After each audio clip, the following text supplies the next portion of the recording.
What's up, guys? We're back with another video. Today we're going over advanced performance, and it's me, Camden Kozeal, and loyalty training. We're just trying to help out the community here, kind of go over a more broad sense of things, go more a little bit into development, just training, and then kind of just baseball as a whole. Just trying to offer up some maybe advice, and just kind of help out the community. Yep, Cam, I'm excited for this video. Obviously, a little more on the advanced training side of things, which is obviously my cup of tea. So I'm kind of part of the audience this week, but I think this will be very eye-opening to see. Obviously, you've been at, two upper echelon SEC schools, which is the top conference, in my opinion. And I'm just curious, being at those two schools and going from year one to year two, what are some things that you identified that you needed to improve on? And what were some things that were eye-opening to you that first year? Yeah, I think the biggest thing for me is I needed to get faster and more explosive. Those were my goals. I needed to get faster. Because when you get faster, that translates more onto the power side, and you're able to just do well as a whole-rounded athlete. So what I did is I went into Chris Corfus right after my freshman season ended, before I went to the Cape, and he's in Chicago. And he's a big sprint guru, track guy. His thing was called Slow Guy Speed School. And what I did, I just ran in his driveway. He filmed me, and he saw that I was deficient in X, Y, and Z. He said you had bad ankles, you were striding too far, you're doing all these things, and I was like, dang, I really am slow. I need to get, I need to get better. So I went to him, and he had a program. He had stuff to get better in those areas. So I implemented those in the Cape, and I was doing those every day. And then I got to Arkansas in the fall, and without Coach Hunter Bell, our strength guy, even knowing kind of what I did, he was doing those things already with our players there. And I thought that was so eye-opening. I thought that was so cool how one of the big sprint guys in the entire country who's made a lot of guys faster, our strength guy in Arkansas is doing those things too. So that was kind of eye-opening and really cool to see. This past spring, I hit 20.89 miles per hour in game, which I think I'm now in the 20-mile-per-hour club. So I think I'm somewhat fast. So that was really cool to see. I'm glad I got that. And I just got leaner and more explosive. And that just translates to hitting. And you can look at all the science and go down the rabbit hole of that. But it does. When you get faster, you just get more powerful and you're able to do more. And it was very good. Yeah, which helps me bleed into my next question. That's awesome to know. Obviously, that was something I was curious about, but, kind of step by step, what exactly does your strength conditioning program look like on a day-to-day basis? I mean, it's Arkansas. It speaks for itself. Everybody knows how prominent of the strength conditioning program you have. So give the audience a little more exposure to what you guys focus on. Is it, a lot of fluff movements? Is it a simpler approach, mastering the basics? How detailed is it? Mm-hmm. I would, first and foremost, I would say Coach Hunter Bell is the best in the country. I like to watch a lot of ABCYA videos and just kind of see what everyone else is doing and try to just be a sponge. And I think he's one of the best human beings I've ever been around. I just love being in the weight room with him. But he's kind of a psycho, which is a good thing. The first month I was on campus, I didn't even touch a weight. And if I did, it was extremely, extremely light. It was like 3 hours every day of just mastering our movements. And he was an intern for Dakit, who's at TCU, who's the movement over Max's guy, a big, respected strength and conditioning coach. So it was really cool to see that and just be a part of that. But it was just mastering the basics. We'd have all of our cues for our bench and our deadlift and if we were squatting, our RDLs. He had all these boxes we had to check with our body to make sure we were doing the movements correct. And it'd be about 4 or 5 boxes we'd have to check for every one. And it was extremely thorough, if that's the right word to put it. But yeah, we push, we pull, we squat, we hinge, we sprint, and we jump. I think for me, jumping every day has made me a way better athlete. I jump before every game. I like to jump off of force plates to see how my body is doing. And I went from jumping, it was like relative power jumps. So I don't know the whole science behind that, but when I first started, I was jumping in like the 60s. So for how big my body is and how much I weigh, how much power you'll be able to put back in the ground and get up as quick as you can. And by the end of the season, I was able to do like 90. So just kind of jumping throughout the season made me a more powerful athlete. But I would say nothing that we do is eyewash, and it's all for a purpose, and it's very professional at Arkansas.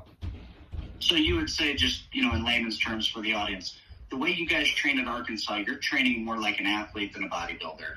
Yes. Bodybuilders don't typically make the best athletes. They can't move. They may look good in a mirror, but they can't move. They're not athletes.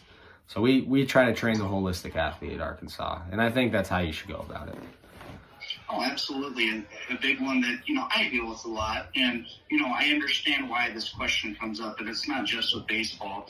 You get a lot of inquiries. Hey, my kid plays basketball. I need basketball-specific training. Or, in this instance, baseball-specific training, softball-specific training. So my question to you, obviously, we just discussed this. Do you train more like an athlete or bodybuilder? Now, do you train more like an athlete or a baseball player, would you say? I train more like an athlete. And I think that's important. I think when I was listening to Boyle about this, he had a very, very funny quote, but it just made a lot of sense. And he said, does a fast baseball player look any different than a fast soccer player? No, they don't. You could take an athlete like, say, Nolan Souza or Braden Holcomb, or even a guy like Cole Eaton, who's an Omaha kid, who are just extremely good athletes. They're fast, they're explosive, they're strong. They don't look any different than a guy who's maybe playing football. Like, they're just athletes, and they can do a lot, and they can handle things, and they're robust, and they're able to hit the ball, they're able to tackle guys if they had to. It's just, you want to be an athlete. Boyle said that sports-specific training is bull, bad word. So I just think when you look at the big guys in this industry and see what they're saying about it, I get what the parents are asking, but when parents ask that, I don't think they understand what they're asking. Mm-hmm. If that makes any sense.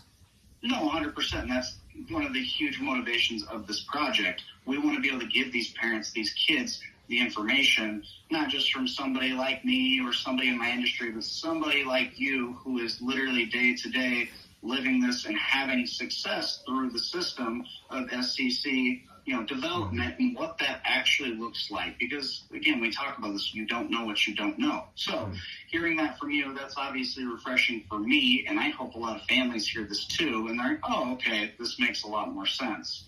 Especially when it comes from Mr. Boyle. He's pretty good. Yes. Okay, so now let's get to a little more fun stuff. I know the audience will appreciate this. I personally want to know a little bit more too, just having a baseball background. I think we're in today's age of a lot of people trying to reinvent the wheel as far as hitting. You played for one of the, if not the most productive offenses in college baseball. That can't be argued. What's the secret? We hit the ball. I can't go into all of our secrets, but I would say Coach Thompson, he's an amazing hitting coach. Countless hours. He just knows what he's doing. He's hands-on. He can work with you. Just an amazing hitting coach, and I love working with him every day. I think the higher you get in baseball, and this is something even from going from high school to college, the higher you get in baseball, the simpler it becomes. And you have to make it more simple because the guys get so good. If you have a million different things you're going over in a scouting report, and a million different things you're trying to do in a cage, and a million different things that are going through your head, you're going to fail. And you're just going to fail. You need to make things more simple the higher you get, because facing an 85-mile-per-hour fastball is not as hard as facing a 95-mile-per-hour fastball in front of 30,000 people that hate you and are yelling very mean things to you. So the higher you get in baseball, the more simpler it has to become. I think one of my favorite things that I learned in this past year, last fall I was kind of struggling with some timing. Hitting's all about timing. And something I kind of learned around Christmas break is just lift your front foot up. And this goes for every hitter, and I think it will work. Just lift your front foot up and put all your energy into your eyes, and your body will just self-organize. If you give your body a task to accomplish, it will accomplish it, because that's what the body does.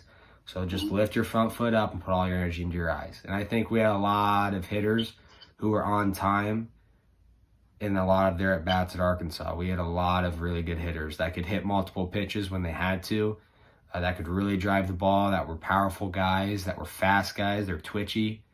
It was just a very well-rounded offense. And even there were guys on the bench that could be playing, and they could be starting at a Division I school, but they were just amazing teammates day in and day out, and you just love having those teammates on you. But also, when you play at Arkansas, we got to keep the main thing the main thing. We're there to win ball games and compete. The results will take care of themselves. Yeah, and that's, again, you don't play Monopoly, you don't play Uno to get second place, just like you don't play baseball to get second place. So in today's age of creating winning baseball and creating winning hitters, developing them, I should say, I see a lot of kids that are being taught, how to swing versus how to hit. And you know the difference between that. Explain to the audience a little bit more the difference of that and what you guys focus on more. Are you focusing more on your swing or hitting? Okay, well, first off, I'd like to say, kids, if you want to be a good hitter, just go play a bunch of wiffle ball. Go play a bunch of wiffle ball, because you will be a way better hitter if you're just outside learning how to hit rather than how to swing. The swing is overrated, and that's something that I've learned from Coach Nate Trotsky. The swing's overrated. You can have the best swing in the country and not be a good hitter. There's a lot of guys in the big leagues that don't really have the best swing, but they're good hitters because they know how to hit. It's because of their mentality. It's because of their approach. And I don't know, they just know how to hit. They can hit, baby. One of my pet peeves is, and it's not an evil bad thing, but I'll go around Omaha to these facilities and hit, or just see somebody, and I'll go to UBA or Millard United or some of these other facilities, and you just kind of look around at what's going on, and there's too many adults talking. Too many, and maybe they say it's in the name of coaching, and maybe there is some real coaching going on, but I think you just need to let the kid hit and figure it out for themselves sometimes, because the body is self-organizing and it will accomplish what it needs to accomplish. I think as adults, sometimes you just need to shut up and let your kid hit and kind of figure it out. Make the hitting fun, and they'll figure it out. Let them kind of be their own person, and you'll get a lot more swings in if you stop talking so much. So I think that's kind of a big thing that I see. Oh, I agree. I'm curious to know if you ever told your dad that and what he responded with. But that's interesting too. Well, that's something interesting too. It's because he grew up so much around professional baseball, and he wasn't the one coaching. He was on the grounds crew in the dugout just watching, and he wasn't on his phone during the games. He was just watching, and so he spent his whole adult life seeing how the professionals go about it. And I would say most Division I programs, you're simple, and the coaches aren't talking a lot. They'll give you input when they need to, but you're quiet, and you're letting yourself kind of figure it out and being your own advocate. So yeah, that's interesting. But no, I agree with that. And just to kind of piggyback off that and evolve that, just talking a little more advanced hitting. I know he's a very controversial guy. I'll be the first one to say that, but Barry Bonds has been a lot more proactive as far as talking about hitting as of late, which if you really take the time to listen to him, it's probably one of the most meticulous, just intelligent talks you'll hear as far as hitting. I mean, him talking about the physics, obviously pitchers tip things off, tendencies, but listening to him talk about BP rounds before games, mastering BP, the physics of hitting, and you listen to him talk about, hey, I never tried to hit a home run in BP because, the velocity is this versus in a game it is this. If you can master your BP rounds, if you understand how to hit, how to not just swing, but how to hit, that's the first domino that has to fall. So I don't know how much you listen to him. I see a lot of kids in today's game that, like we talked about last episode, throw gas and hit bombs. Walk us through your rounds. What are your emphasis of your rounds? And are a lot of guys trying to get crazy and hit the ball off the left and right field foul pole? So when my rounds start, I bunt.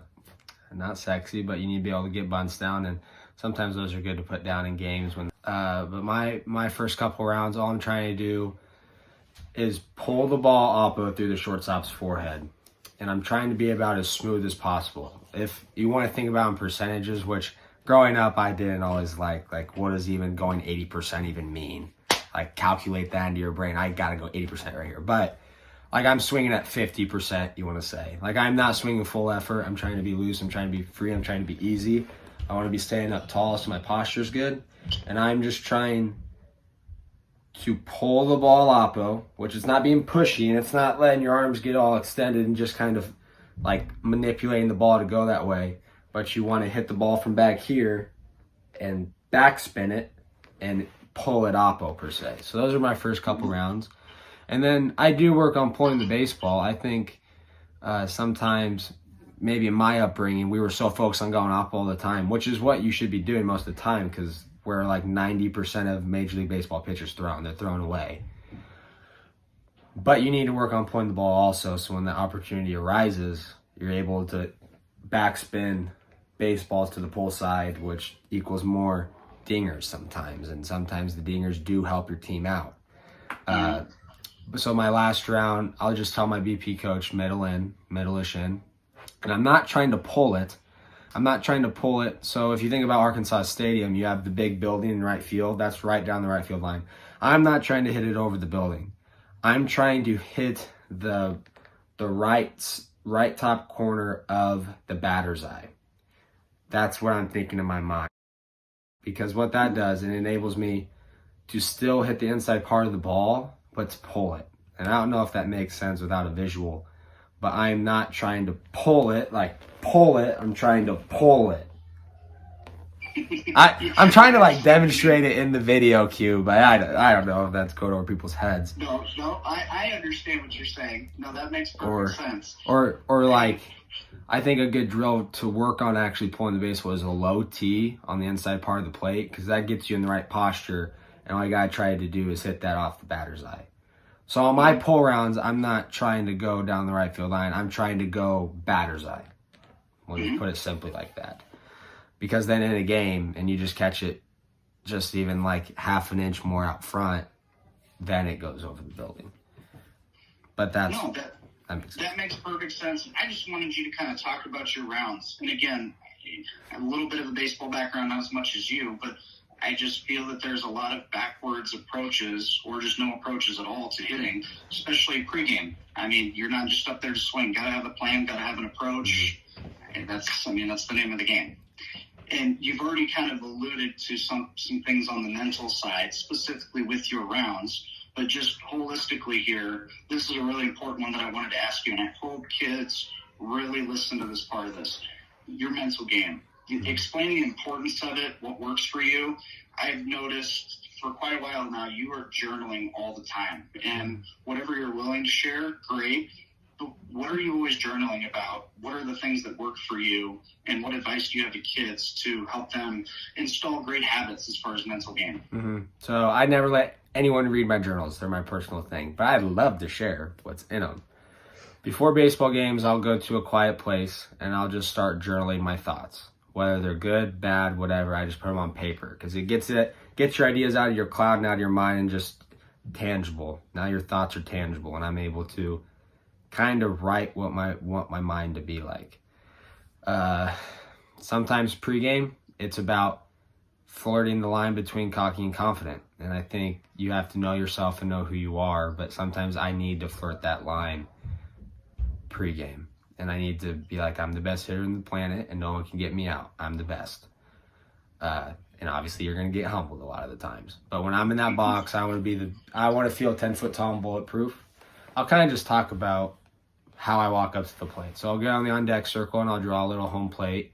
And I'll just feel my feet in the ground. I like to be on the gravel or the dirt. I don't like sitting on the on-deck circle and I don't like standing in the grass. I like to feel the dirt.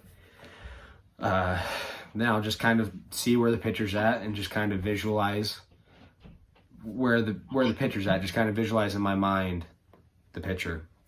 And then when I'm walking up to the plate, I always look at the flagpole. There's always that gold little ball on the top of the flagpole. And I'll just tell myself I'm the best hitter in the country and no one can get me out. And I'll just keep repeating that to my head. And when you're looking up at the flagpole, you just kind of naturally have a bigger chest, and you just have more of a presence, and you're more confident. You want to be the type of hitter that no one's going to the concession stand or the restroom while you're hitting. Like, we're going to wait to go to the bathroom and watch this guy hit. I'll get in the box, put my left foot in. I'll tap the 3 corners. But before I do that, I look at my little breathe sticker on my bat, and I'll just take a deep breath, and I'll just say, I'm the best. Get in the box. I'm ready to go. I'm clear-minded. And it's all about just lifting your front foot up and seeing the ball. When you get in the box, you shouldn't be thinking about any mechanics at all. You're there to compete. You're there to win. You're there to hit a laser right back at the pitcher's forehead and make him wish that he never played baseball. But I don't know. You just want to walk into the box with an enormous amount of confidence. And that confidence will come from your training and your preparation and your journaling and just doing all those things so that when you get in the box, you can be clear-minded. No, I appreciate you diving into that, especially on the journaling part. That's very, very cool, and I hope more kids understand the importance of the mental game. Obviously, baseball is a little bit tougher sport. You listen to Deion Sanders talk about that versus football, and I think every time you hear him talk, he talks about baseball being the hardest thing in sports. So yes. The mental game obviously is huge. So to hear from somebody who's, in the box in an SEC game, who's had success, second team all SEC freshman of the week, all those great things. More kids need to hear these things from guys like you. And which brings me to my last point, and I like it when guys like you get a lot more involved at the youth level. We have a lot of great volunteer coaches at the youth level in town. I know we referenced a couple facilities, and you've kind of alluded to this as far as coaches just kind of being quiet. A lot of this, the effort's there. They just don't know what they don't know. So anytime they get to hear from guys like you, I think it goes a long way. So just in general, I'll shut up here. What advice do you have for coaches to ensure they're developing a solid foundation of a young baseball player? Yeah, and I think I kind of just talked to my coaches growing up because I thought they did a tremendous job. Practices were fun. They weren't out of control, and we weren't doing anything crazy, and we were getting stuff done, but it was fun little games and fun little things that within the game that we were doing. Like, I wasn't showing up to practice not wanting to be at practice. I was showing up to practice because, like, this is going to be fun. And I think sometimes for kids that gets lost in the shuffle of the youth baseball industry now. It is what it is, but baseball is still a fun game. You're there with your buddies and you're having fun. I still think baseball is extremely fun, especially with the guys I play it with. But for coaches specifically, I would say ask questions from experienced coaches, maybe at your level. Like, go watch a practice, see what they do right. I had a couple coaches who were fortunate to play professional baseball, so they kind of knew how to run a practice the right way. I would say you should self-educate and watch ABCYA videos just on great college coaches, and there's youth coaches that go on there too. There's different coaching things you can watch in ABCYA. I would definitely recommend watching those videos because you just learn so much. And then the biggest thing for me, I kind of alluded to it earlier, but don't overanalyze. It just kind of kills me to see like so many adults when their kids are hitting or doing something just overanalyze every swing, or when you're taking ground balls too much overanalyzation. Let the kids play, let them you can let them suffer a little bit, let them kind of figure it out on their own and kind of see what they're made of. You just have to have feel for that, but don't be one of those coaches that just overanalyze everything. Let the kids play and have a little fun. So I guess those are kind of some tips I'd have to a lot of youth coaches. Simple goes a little way. I couldn't agree more. No, I really appreciate your time. I really hope audiences, take the time to listen to this. I know it's, a little bit lengthy content, 3 videos, but this is great. If you've got a youth athlete, specifically youth baseball, and you're a parent kind of going through it for the first time, or just in general curious about what they could be doing better, I can't encourage you enough to listen to this content. Again, if you have any questions, please feel free to comment on the videos, ask away. And thank you for your time, Cam. I know I speak for everybody. We're wishing you great luck with everything going forward. Go Hogs. Yes, thank you.